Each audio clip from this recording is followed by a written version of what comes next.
Thank you. All right, everyone, we're going to get started in just 1 minute. I'm so appreciative of y'all taking the time to join us for this important conversation about utilities and about, more importantly, what we can do to hold them accountable.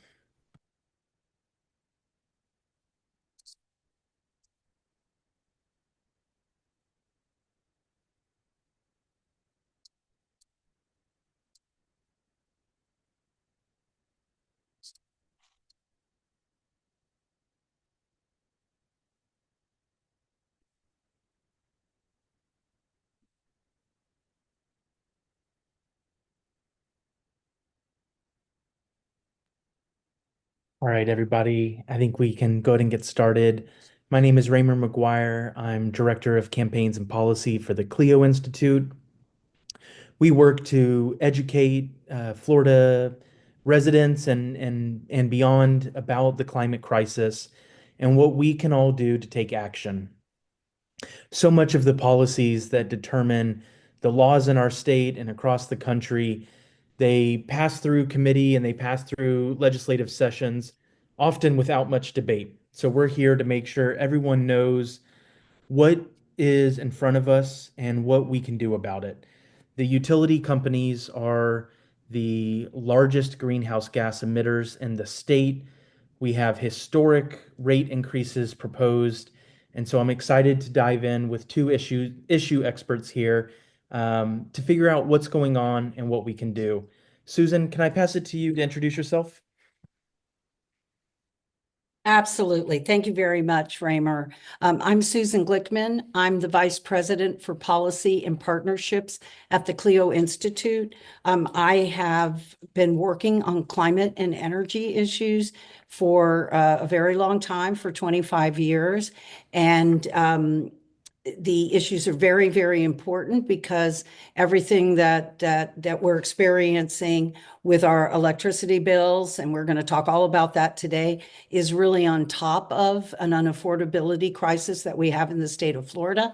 I'm a native. Florida used to be a low-cost place to live, and between housing and insurance costs, and that's your property insurance and your car insurance, people are really suffering. So this conversation's extremely important to have today. So thank you, Raymer. Excited to have you here. Thank you. Zane, could I pass it to you to introduce yourself? Sure, and thank you, Raymer, and the CLEO Institute for having me on today. So I'm Zayne Smith. I'm the Senior Director of Advocacy at AARP Florida. And while not a native Floridian, I have been here for 12 years now, and have seen over the years the differences in the cost of everything. So I echo Susan's statements in that we're becoming a far more expensive state to live in. You might be wondering why AARP is in this space and what our interest may be in the electric utility regulation and rate making process. We have a lot of low income and income restricted seniors that live in Florida. We've got the most of any other state in the country. And when bills go up, the financial pressure is very stressful and, if not detrimental to a lot of the health, safety, and well being of older Floridians. So we have been very active both at the regulatory and the legislative side of utility rate making. And I'm happy to be here today to have this great conversation and hopefully provide some tips, tricks, and answers to what you may want to know on what you can do to make a difference. Well, thank you both. Before we kick it off with some questions, I want to just take 30 seconds to share my own experience with over the last 6 or 7 years, how I've moved from really not thinking much about utilities to thinking that our opportunity to hold utilities accountable is one of the most urgent and important things that we can do politically in Florida. It all started with the ghost candidates. A few years ago, FPL was found to have funded ghost candidates. Back then, I lived in Jose Javier Rodriguez, Senator JJR's district. And there was a candidate named with the same name, Jose Rodriguez, that filed that didn't even live in the district. And ultimately, Senator Rodriguez lost by 34 votes. Shortly after that, FPL was found to have funded a solar petition, a constitutional amendment petition that made it seem like it was going to give Floridians the right to have solar on their homes and businesses, when in fact that is already a right we have. Shortly after that, it came out that FPL funds a rooftop penthouse bar for legislators and lobbyists to meet across the street of the Capitol. And every year that I've been involved in Florida politics, it has become clearer and clearer that these utility companies are the most powerful donors and the most powerful force influencing what laws we see come out of Tallahassee. There's so many Floridians that are struggling to afford electricity, and these companies are burning greenhouse gases at a faster rate than any other corporate entity in the state of Florida. So our knowledge as Florida voters, as Florida citizens, and our actions to hold these powerful giants accountable could not be more important. Susan, I'm going to start off with you. Could you give us just I know you've been doing this work for decades. Can you give us this big picture context of where our power comes from? What's the difference between a municipal owned utility and an investor owned utility? And where is Florida at in its transition from burning coal and gas to hopefully a soon future where our state is powered by clean, renewable energy? Yeah, just sort of coming off of what you said, and I'll jump into the utility landscape. I used to do tobacco policy in the state of Florida. And I can tell you that if it was up to the Florida legislature, we would still be smoking in restaurants, because the Florida legislature, in the same way that you talked, Raymer, about utilities, giving lots of campaign contributions and being outsized influence, you can say similarly with the tobacco industry. And for years and years, we tried to get to pass a law to not allow smoking in restaurants, and the Florida legislature would not do that. So we have to go to the ballot, and that was successfully added to the Florida Constitution. Right now, as we're speaking, there is a debate in the Florida legislature. You mentioned the ballot initiative that Florida Power and Light put forward, which sounded like it was good for solar when it wasn't. It went down in defeat. But these are the levers, the limited levers that we have in Florida for policy, and they make it more and more difficult.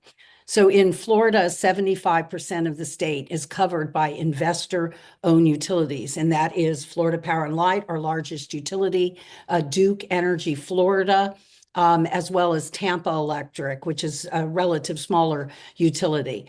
About almost 14% are covered by municipal electric companies. So those are utilities that are owned by the cities that they serve. The main idea of that is that the profit can be reinvested. So you're taking the profit motive out of the situation. And about 13% also are listed or represented by rural electric cooperatives around the state. But as you mentioned, the big sort of powerhouse, are these investor-owned utilities as well. So unfortunately, we are heavily over-reliant on fossil gas. If you were talking about your investment portfolio or other, sort of aspects of our lives, you want some diversity in that fuel mix. And I know we're going to talk a little more about energy efficiency later, but we are heavily reliant on fossil gas, which is adding climate pollution, which is also impacting the intensity of our storms and our hurricanes and heavy precipitation and rains. So it's sort of a cauldron of things going on as well. So we're looking at additional rate increases. Both Tampa Electric and Duke already got rate increases. That's on top of charging people for storm costs. And the main essence of the investor-owned utility business model is that they make money. They get a range of return, a guaranteed range of a rate of return on capital expenditures. So the incentive is on building. And then NextEra, the parent company for the parent company for Florida Power and Light, along with Duke Energy, they own a pipeline in conjunction with a company called Enbridge. So there's a pipeline that goes from Alabama to Orlando that's playing a very significant role in driving energy policy, because when you are a hammer, everything you see is a nail. So if you own a pipeline, you are looking for customers for your pipeline. So the state of Florida is 75% reliant on gas. And in my own home territory, Duke Energy is at closer to 85% reliant on fossil gas. So when the gas prices, which are always volatile, go up, for instance, when Russia attacked Ukraine, gas prices went through the roof. So by sort of addicting us to this fossil gas, we are vulnerable to the price volatility, which is everyone is predicting will continue to go up. So we're about to we've already seen rate increases with Duke and Tampa Electric, and this is what we're here to talk about today. Florida Power and Lights filed for the biggest rate increase in American history, which is on top of another rate increase that they got, which is on top of storm costs that they've gotten, after each one of these storms. So I know we'll dig into that, but that's sort of a general overview. Yeah, that's helpful context. Thank you, Susan. Zayne, can you talk to us about what the PSC is and the role that they play in our day-to-day lives and holding utility companies accountable? Sure. So when we're talking about the PSC, we're talking about the Public Service Commission, and that is the entity that is a state agency that regulates investor-owned utilities. They also deal with water, wastewater, and gas, but I know we're specifically talking about electric utilities today. They're a group of five commissioners. They're appointed by the governor, and they are actually nominated by the governor through a Senate panel that promotes people who apply for the position after holding a hearing at the legislative side of things. Then they select nominees that go before the governor selects, and that's how you become a public service commissioner. Public service commissioners are term limited, although it is a rather lengthy stay that they get to be a commissioner, and they are very well paid. There are no qualifications for being a public service commissioner that require them to have any knowledge of utility rate making or accounting or finance or any type of specialty knowledge as it relates to a lot of these really big decisions that impact every Floridian's pocketbook, right? Because we're talking about monthly utility bills on every aspect of our living. The idea behind the Public Service Commission in determining electric rates is every 4 to 5 years, depending on the prior settlement agreement with an IOU, a rate case is filed, and it operates much like a court case. And so you will have a docket that is opened, and the utility will supply the request or their proposal for a rate increase and have to provide all the documentation, justification for why the increases are necessary. And then you have a whole host of interveners that get involved. And when we say interveners, these are legal entities. So these are lawyers that are representing, whether it be the federal government, so think military bases, retail, industrial power users. You've got groups like the Sierra Club, Southern Alliance for Clean Energy, all sorts of consumer advocacy groups. AARP at times has also intervened. But these are all agencies and groups that are fighting to keep the rates low, or at least justify the rates that the utility is seeking to implement. The PSC is the final decision maker. And here in Florida, once a decision is made by the Public Service Commission as it relates to your electric utility rates, the only avenue consumers or people who disagree with the decision have is to take it directly to the Florida Supreme Court.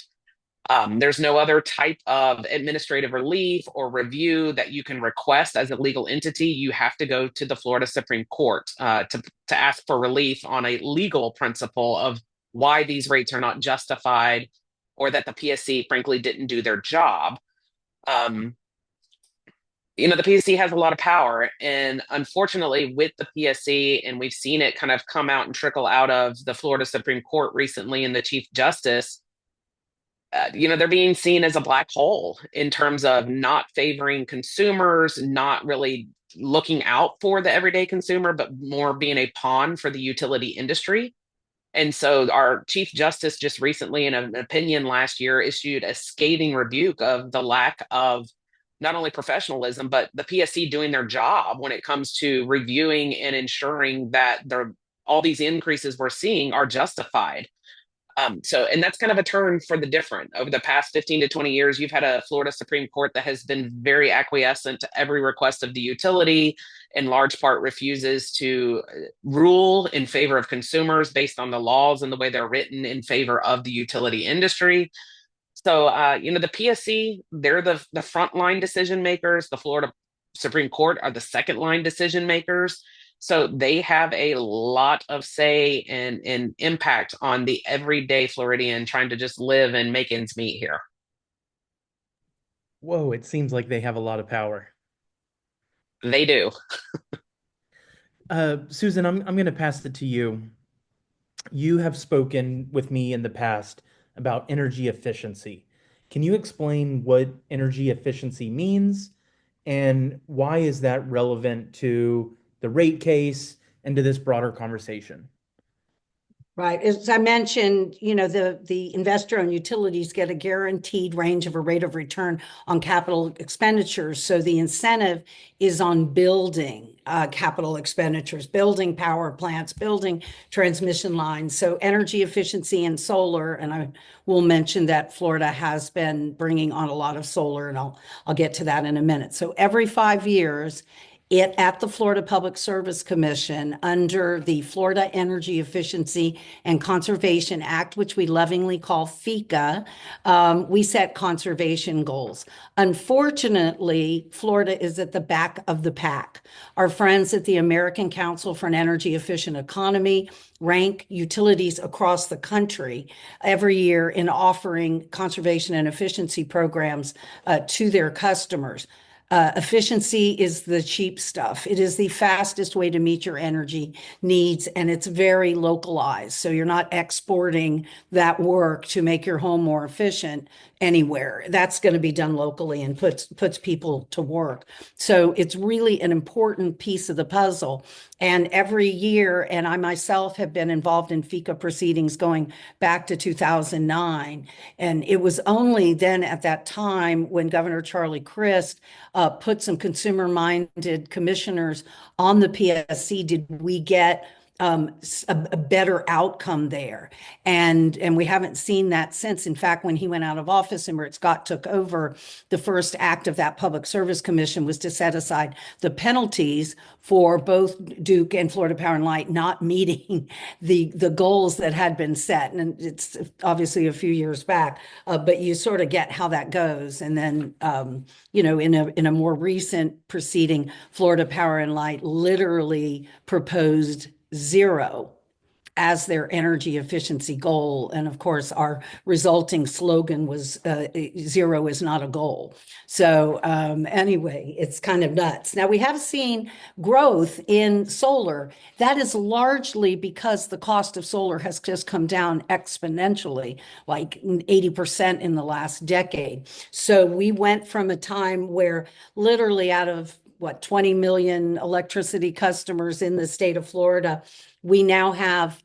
249,521 customer-owned systems. So it's an extraordinary amount of growth. I think it was 31% just in the last year alone. The utilities are building also significant solar. So we look at solar, utility scale solar, and then we talk about rooftop solar, which you might put on your home. So the investor and utilities have made significant commitments for solar that they own and control, that they get a guaranteed rate of return on. And we think it's great because you're going to need both utility scale, but they also have a very long history and a pattern of making it more difficult, challenging for you to get solar on your rooftop. So that's really the situation. We need to capture all the cost-effective efficiency. We have not done that at all in any recent years. And, efficiency is an equity issue, because affluent people are getting more efficient all the time when you replace windows or you get a new air conditioner. So, it's, again, the people who can least afford it that are most vulnerable. And then it's also a significant challenge for renters So Zane, some of those, lower income seniors, they're probably renting their place. And as Thomas Friedman once said, no one washes a rented car. It's usually not renters who are going to do energy efficiency improvements. So it's a resource that has gone untapped, and I cannot underscore, how important it is potentially, and to have those, most vulnerable, lowest income people, to be suffering in that way there's just really no excuse. And we need to realign our incentives for where we are in 2025. So thanks for that question. Thank you, Susan. Zayne, I'm about to pass it to you to talk about the legislative session, but Susan, I want to lift up a question that Oscar put in the chat. Can you speak just on the topic of solar about the difference between utility-owned solar and residential, commercial, nonprofit-owned solar, and kind of what the difference is there? Yeah, so utility-owned solar are those what we used to call solar farms. You're probably seeing them some places along the interstates, but you've got to buy land, right? And again, we need that as part of the fuel mix to address, climate pollution for sure. The rooftop solar, residential solar is what you're going to have on your roof, or even a small business. The Great Bay Distributor, the largest Anheuser-Busch distributor in the state of Florida, put on solar several years back. So it was more expensive, a megawatt and a half for their cold storage facility. The savings from that investment paid for itself in 5.15 years. Again, that's when solar was quite a bit more expensive. So it gives you the idea. And that's what we want for families and businesses. If businesses' electricity bills go up, they're going to pass that on. So we all suffer from that. So anyway, there's everything from your, connecting right now. Our current net metering rule allows up to 2 megawatts to connect to the grid. We do see some foot dragging when it comes to connecting people, but the opportunities there. In 2022, the Florida legislature gutted the net metering rule. And it was only because Governor DeSantis vetoed that. And by all accounts, that connected to the fact that, and we're going to get into that more, is that people in the panhandles bills were going through the roof when Florida Power and Light bought Gulf Power. So I know we'll talk about that in a minute. But so that's why solar works for people, because we have a net metering rule in place. It is incredibly vulnerable. We know because the Florida legislature already voted to gut it, and it was only that veto that has kept that very important rule that underpins solar in place. Thank you, Susan. And that's a great transition to Zayne. So Zayne, you spoke briefly about the legislative process of nominating PSC commissioners. Susan talked about the legislative attacks on net metering. Can you just kind of connect the dots for us on the role the legislature plays in holding utilities accountable? Sure, and I'll cite to a few different like significant legislative battles and or victories, depending on how you want to label them, that we've had in the recent 5, 6 years. So, in large part, when we're talking about the legislature, the idea is that they are the overseers of the Public Service Commission. It's actually in Florida statute that the legislature is the boss of the Public Service Commission. It's not the governor. They're not an independent agency. Some states allow for the Public Service Commission to be independent of any executive or legislative oversight. But here in Florida, they're under the purview of the legislature. With that being said, there is very little oversight to be had from the legislative body, and it comes in two parts. And I'll get into the second part when it comes to campaign contributions, because Raymer, you kind of hit on it a little bit about political influence of the industry, and I've got some numbers that might may or may not surprise people, but I'm happy to share those in just a minute.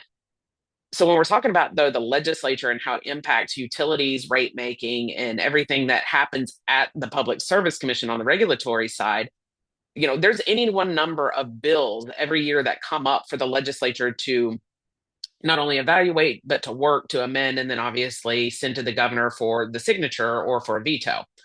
Unfortunately, the news is not good that the majority of bills that we've seen over the last few years have largely been written by and supported by the energy industry.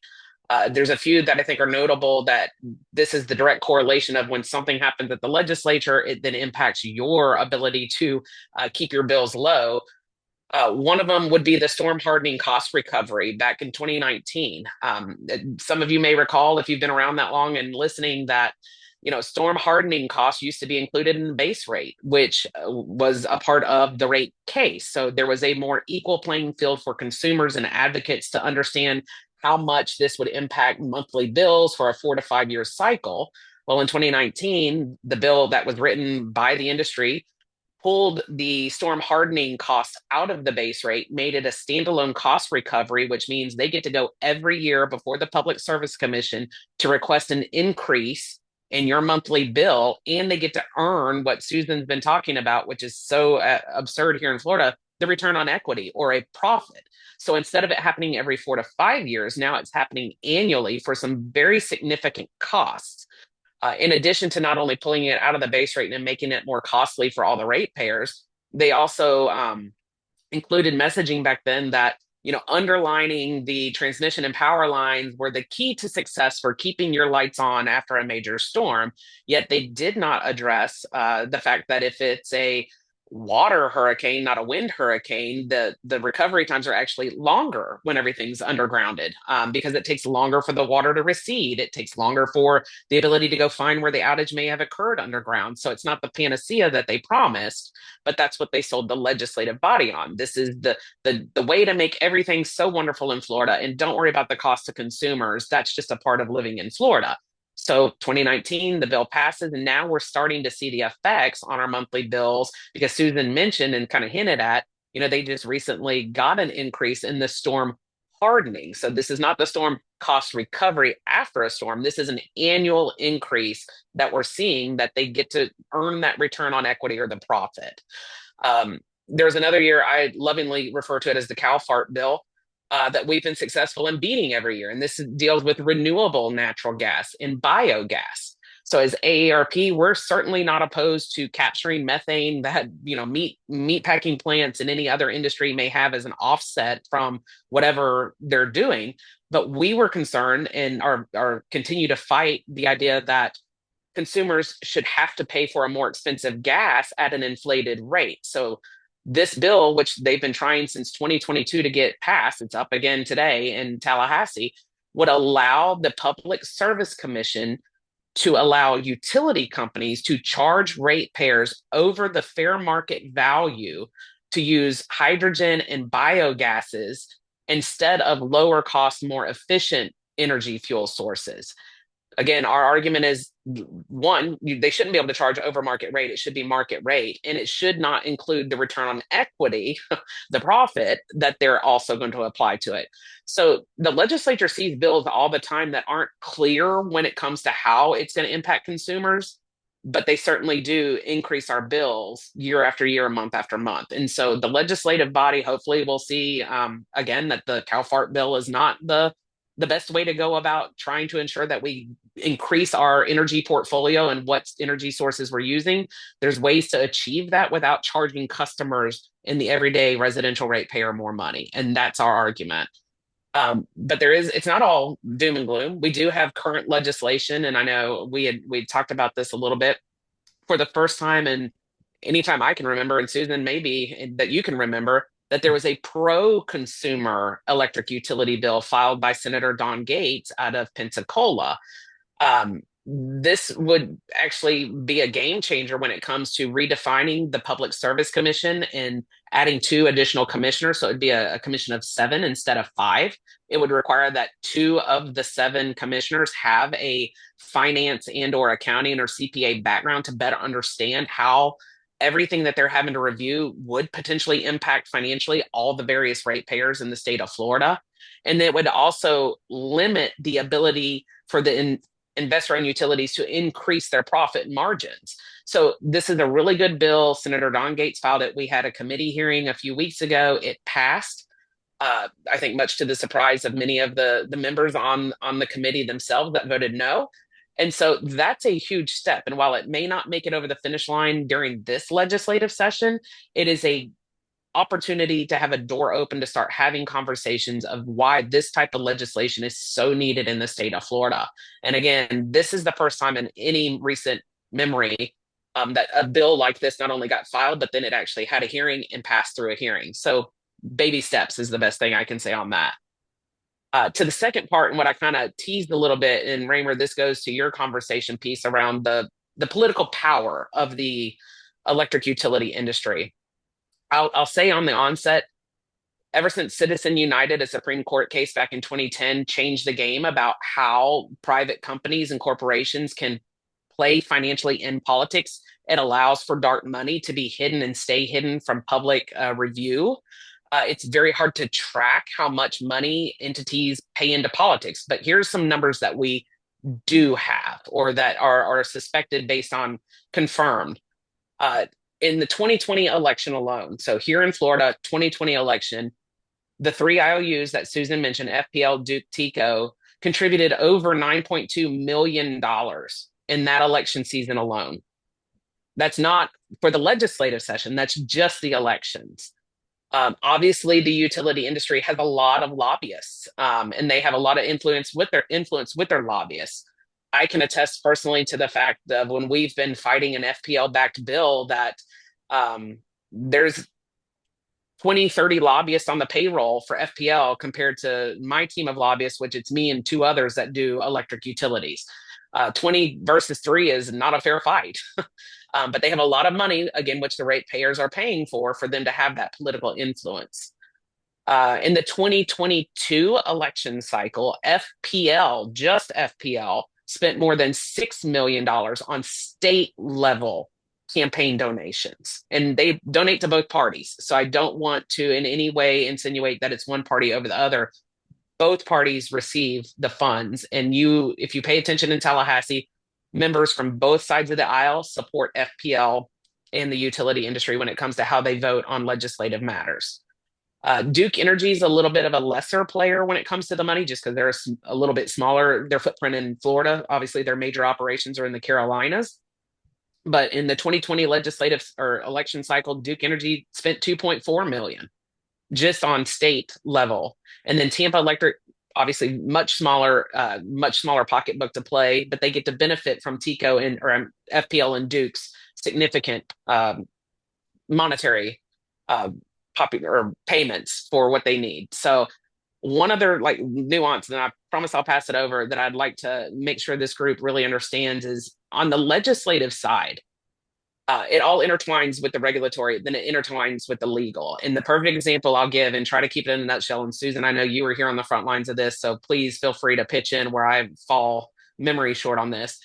It was about 6 or 7 years ago, there was a bill that was lovingly referred to as the wildcatting operation. So it was FPL's attempt to bring in this concept that they can go frack out in Oklahoma, Texas, in the Dakotas, and FPL ratepayers here in Florida pay for their exploratory fracking in these other states. The legislation had written in there that even if the fracking adventures that they made didn't even pay out in terms of giving us fuel sources, if they were dry wells that they were tapping, we were still on the hook as ratepayers to pay for these exploratory fracking adventures. Well, the Supreme Court of Florida said, FPL, you can't do that. You can't charge your ratepayers, so you can't. It's a no-go, no-fly zone. You cannot do this. Well, FPL got a bill written the next legislative session. It was endorsed by the legislature, both sides of the aisle. So they literally changed the law for them to do something the court said they couldn't do. And that's common practice here in Florida. When the Supreme Court decides that FPL, Duke, TECO, or any of the others don't have authority to do something, they just get the law rewritten for them by the legislature, make sure the governor signs it, and then they go forth and conquer with whatever they wanted to do. So all of it's intertwined, all of it comes to play. So being informed and staying attentive to all the various actions that you see is critical. And I'll stop there and hand it back over to Raymer. Wow, that was so eye-opening. I don't think I've ever heard anyone quite make that connection that the utilities the PSC oversees the utilities, the legislature oversees the PSC, and then the utilities are contributing millions to the legislature. Thank you for connecting those dots. I'm going to ask one last question for Susan, and then Zayne, one last question for you. And just, I know we've got some questions coming in, but I encourage everyone listening, put your questions either in the chat or the Q&A box, and we'll get to those in just a few minutes.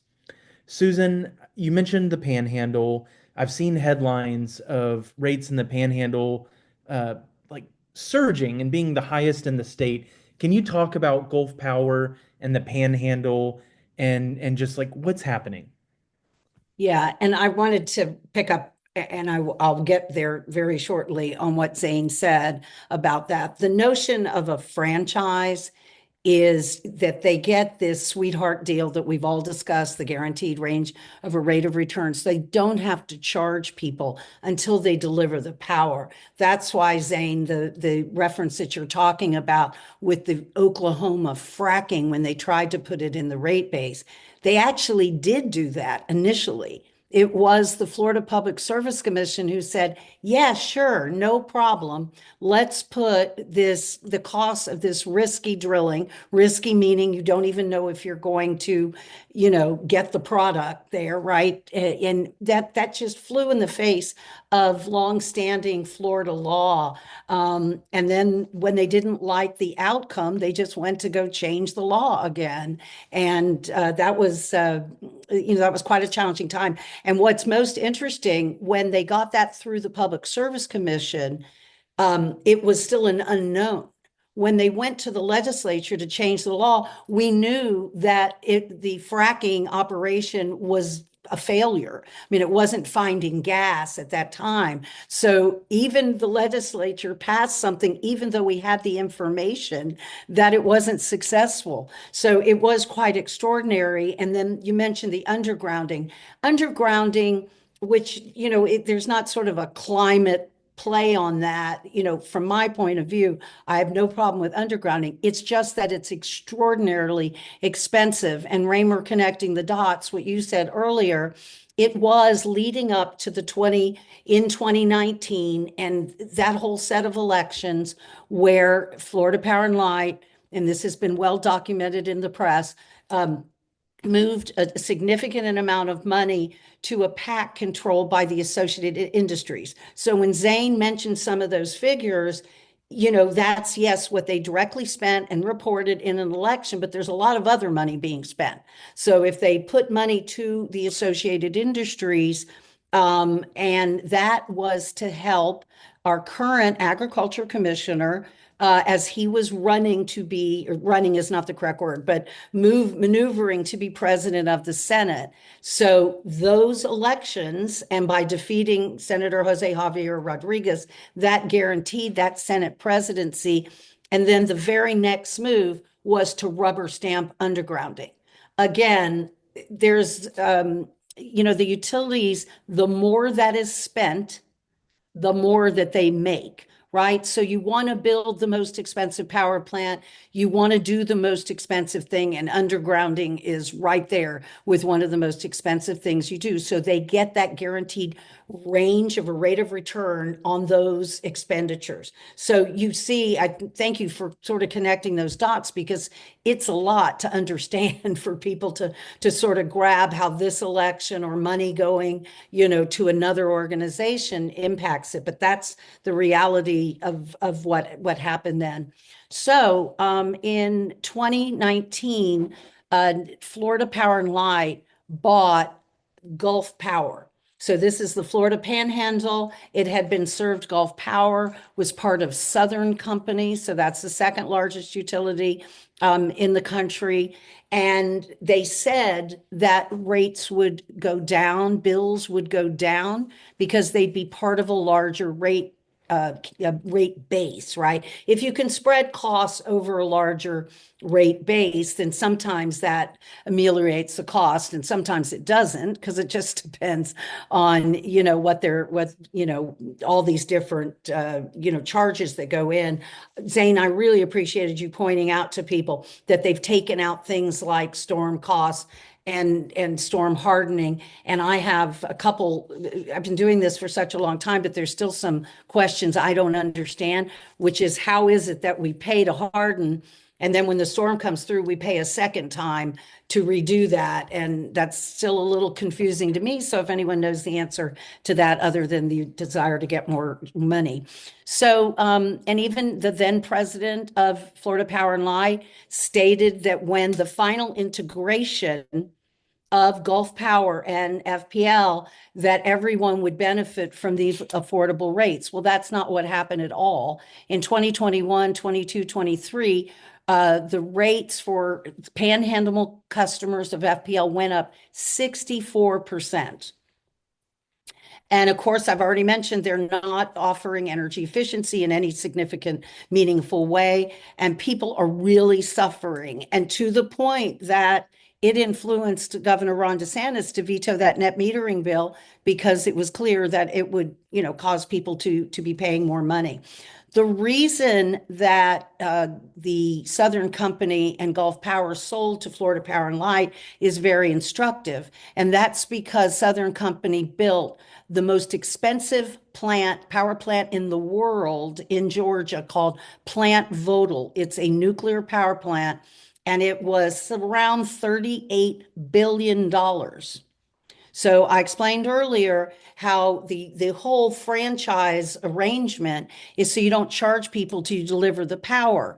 And this is going back to 2006, but the Florida legislature, in the name of fuel diversity, this was a creation of then Governor Jeb Bush, passed a law to allow utilities to charge in advance for new nuclear power plants.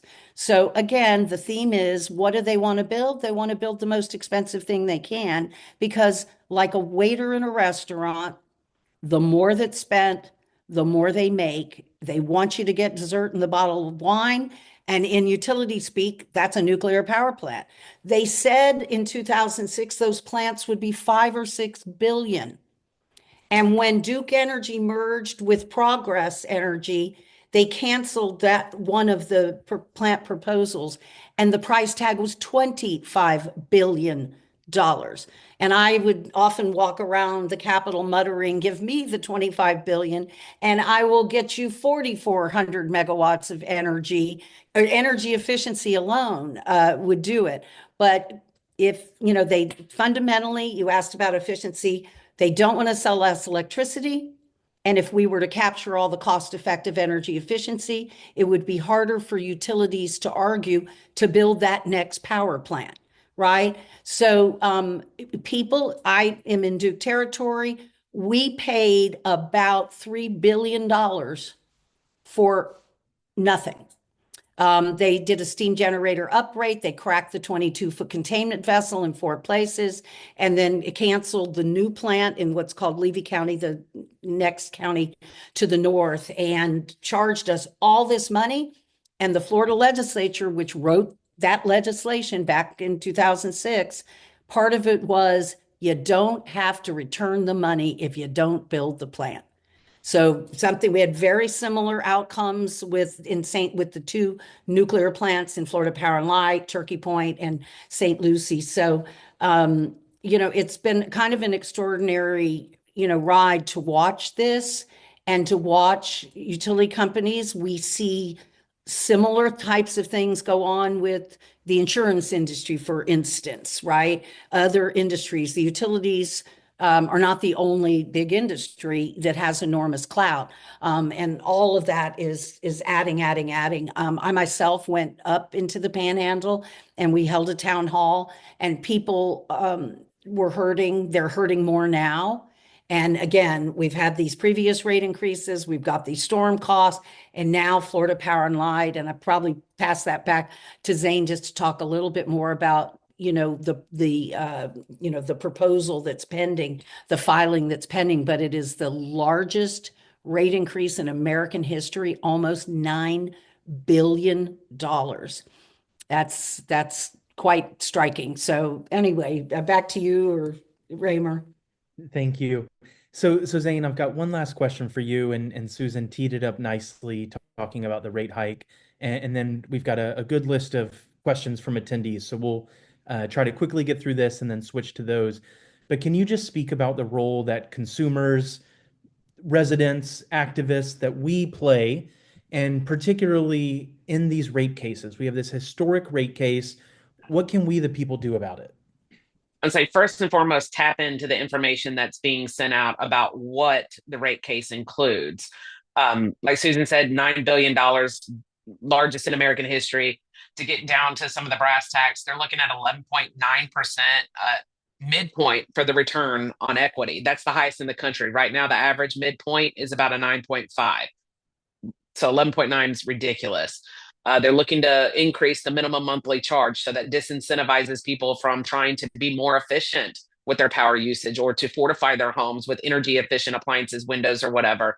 They're looking to raise that from $25 to $30 a month. The monthly impacts on the bills, I mean, you're looking at anywhere for 1,000 kilowatt usage monthly, which is the average user. You're looking at about a $8 to $10 increase on your monthly bill minimum, probably likely more. So knowing the facts of what you're facing is the key to understanding what I'm about to say next, which is public participation. The Florida Public Service Commission has already calendared various hearings around the state in the FPL service territory. So showing up to those to voice your opinion, have some very succinct, because my guess is they're going to keep it very short and sweet with public input, probably a minute or less.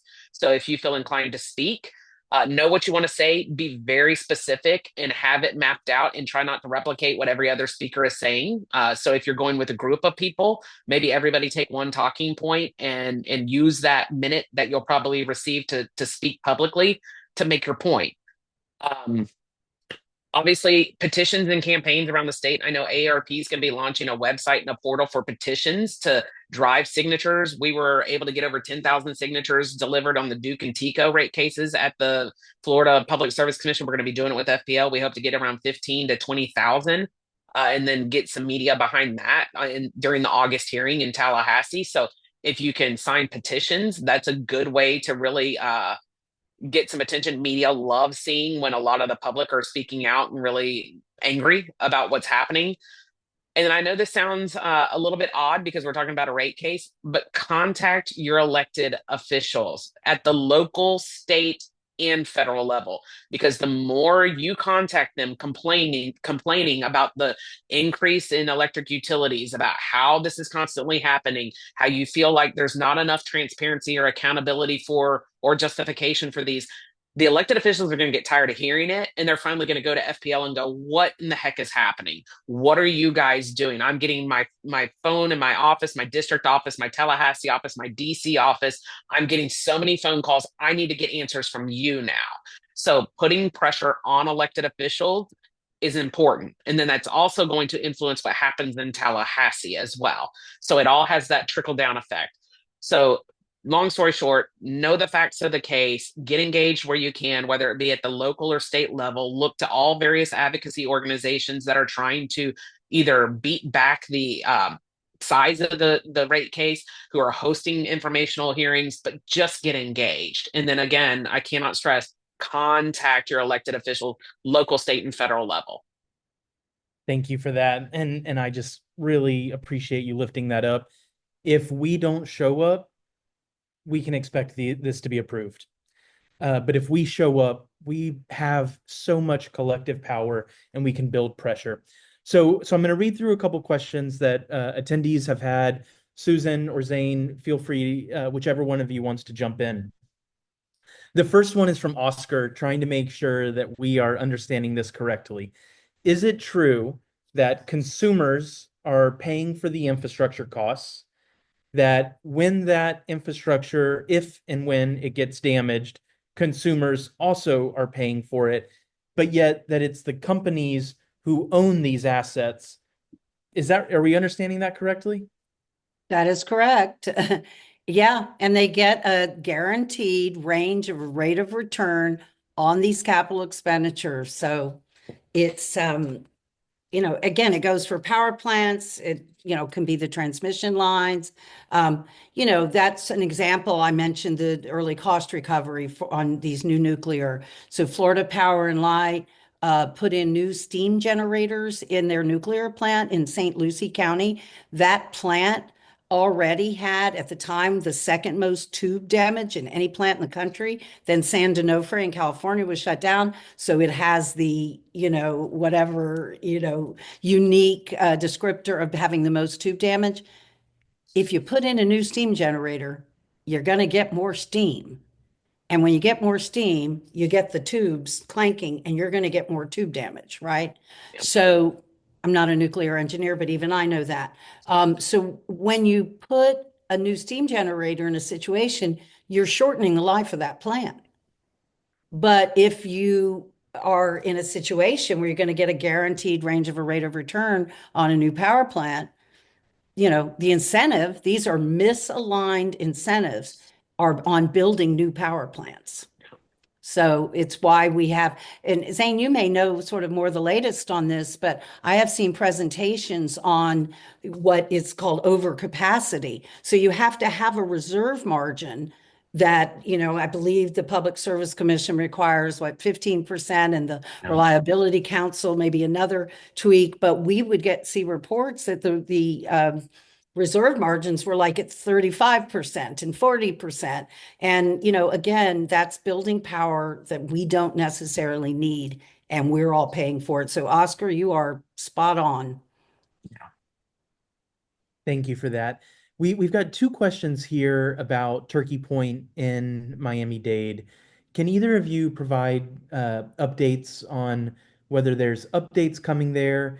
And particularly, didn't we have money collected from consumers to improve Turkey Point, but then that update never occurred? Any context you can add? Zayne, I don't Susan, know. I'll let you handle that one because I don't Okay. know on that. Yeah.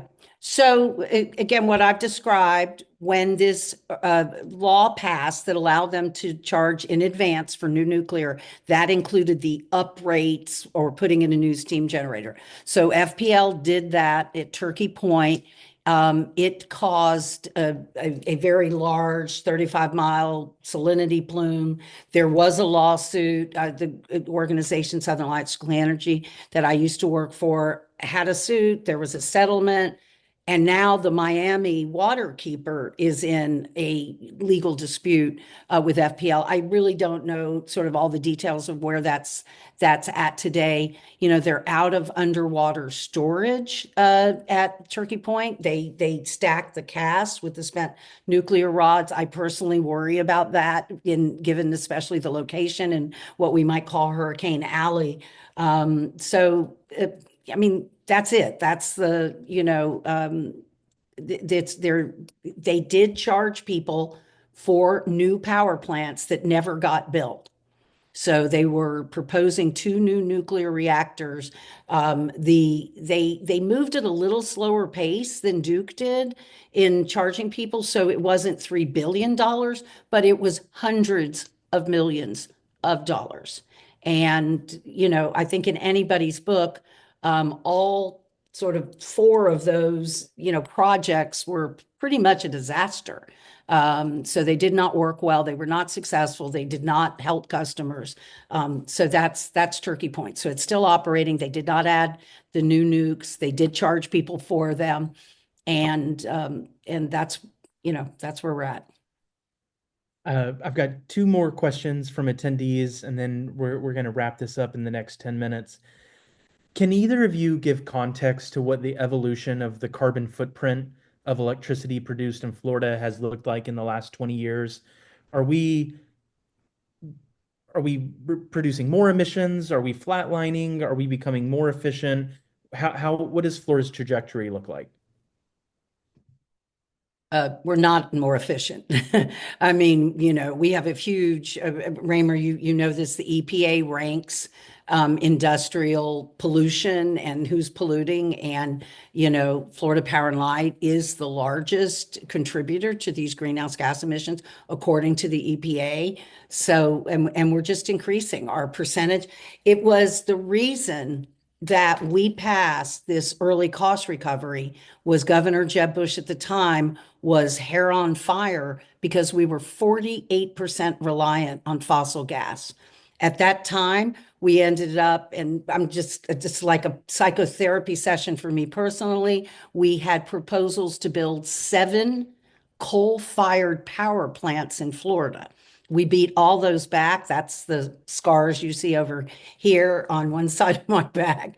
And that was in the name of fuel diversity. So we're going to build all these coal plants because we're 48% reliant on gas, and we're going to build these nukes. And because the nuclear power plants, we had some societal interest in doing that, was, how the legislature characterized it. And now we are 75 statewide percent reliant on fossil gas, right? And so forth. So, I often describe our energy policy, the walking into your bathroom, the sink is overflowing, you grab the towels. To Governor DeSantis's credit, I mean, we do have to adapt to the climate impacts in the pipeline, and they've probably given out about $3 billion of what I call towels, right? We're doing vulnerability assessments, we're mopping up the bathroom floor, and we have never turned off the faucet. And if anything, we're turning up the faucet. So that's kind of where we're at. And so no, our carbon footprint, we use an enormous amount of electricity in Florida, very significant. And we're not getting it from here. And that's what energy efficiency, that would keep our energy dollars here locally. According to the Energy Information Agency, we send close to $65 billion out of state each and every year to bring in fossil fuel from somewhere else. And that is not helpful for the Florida economy. Well, we are nearly at time. So, Zayne, I'm going to pass it to you and ask you in just 1 to 2 minutes to share any closing words, and particularly to people that maybe feel shocked by what they've heard today. Like, what is your advice on what we can do? I think short and simple, stay engaged or get engaged, right? Um, this is a battle that isn't a short one. It's a long-term, constant battle at the legislative, executive, and judicial level. But without people being engaged, without people raising their voice, constantly keeping the drumbeat of whether they're unhappy or they're seeing things that they want to have changed, it lets all accountability go if that doesn't happen. The local level feeds the state level decision makers. And holding our elected officials, our judicial system, and then our executive branch accountable for what is impacting us on our electric utility bills is key. So don't get discouraged. I know everything might feel like a battle right now, whether it be electric utilities or anything else. I mean, obviously, we are in a pressure cooker right now in America. And this is just one example of we've got to keep the drumbeat going because it matters. And if it's not going to be us who changes it, it might be the next generation or the next round of legislators. But yeah, staying engaged and staying informed, or getting engaged and getting informed, are the key to making a difference on this. Thank you so much. Susan, in just 1 or 2 minutes, closing words. Yeah, well, I appreciate everybody spending time with us, and Zayne, you and everything that you and AARP does to educate people, because the complexities of this, I'm having like sort of memory flashbacks as you were describing, that whole fracking thing. I'd practically forgotten about it. It does feel like a lot of challenges, and the completely unlimited pocketbook of these investor-owned utilities.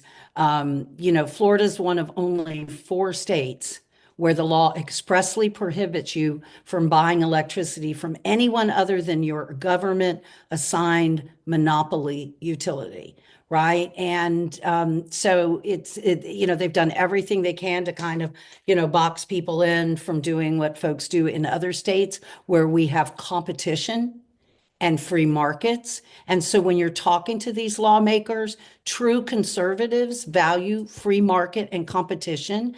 And unless you're talking to your legislators, as Zayne said, or your county commissioners, they probably don't understand a lot of this themselves, and I say this with incredible respect to all these policymakers, but in the legislature, they literally have thousands of bills to try to understand, right? You can't. So you rely on these lobbyists. You mentioned this earlier, Zayne. Literally, one of my earliest days, I remember looking up a phone number for someone, and I recognized that the investment utilities had more than 100 lobbyists. And at that time, there really weren't a lot of advocates in the legislature on these set of issues. And I thought, oh my God, it's like 120 people versus me, at the time. And so, that's the bottom line. They've got deep pockets, but at the same time, people understand that, and they're using either shareholder profit or they're putting it somehow into the rate base to argue against our best interest. So not only is it your pocketbook, and I say this a lot, it's one thing if they were just picking our pockets. They're also altering the climate of the planet. And we in Florida are feeling it with the most expensive insurance costs in the nation and with our very lives. I myself have lived in the same place for 32 years. And this morning I had a moving company over, right? Because we have to move off this island. So the extreme heat that we're feeling, the intense storms, and I am not saying that a particular utility company is responsible for, Hurricane Helene flooding, but these, climate pollution, these emissions are contributing to this terrible problem that is, albeit a global one, but we're adding to it locally. And it's really unconscionable.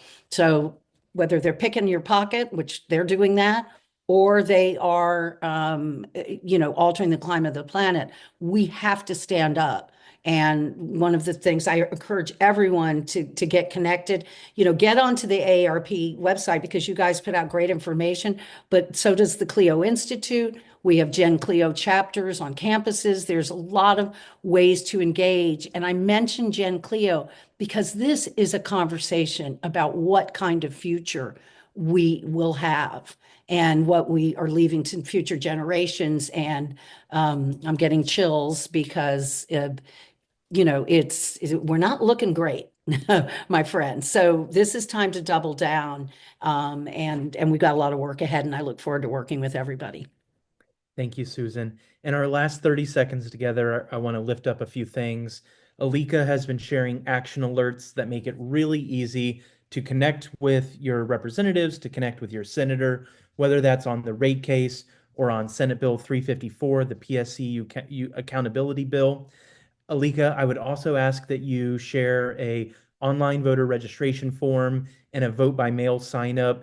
The most important thing we can do is make sure that our voices are heard. In order to do that, we need to be participating. Check to make sure your voter registration is up to date. If you want to vote safely and easily from your home, sign up to vote by mail. And then lastly, Alika, I would ask that you share a link to sign up for the CLEO Institute Earth Day 5K. It's a race for our future. It is coming up on April 29th. Whether you're in Miami and you want to join us in person for our largest, most exciting event of the year, or whether you want to run or walk from anywhere around the state and participate virtually, I encourage you to sign up. And I want to say thank you to Zayne and Susan. The wealth of knowledge that y'all have, it's really incredible. It's inspiring. And I think it helps give myself and Gen CLEO and everyone that's on here the historical knowledge and guidance and context that allows us to go do this work. Thank you so much for everyone that joined. This is one of the most important fights facing us, and just showing up today is a big deal. Thank you all. Thank you.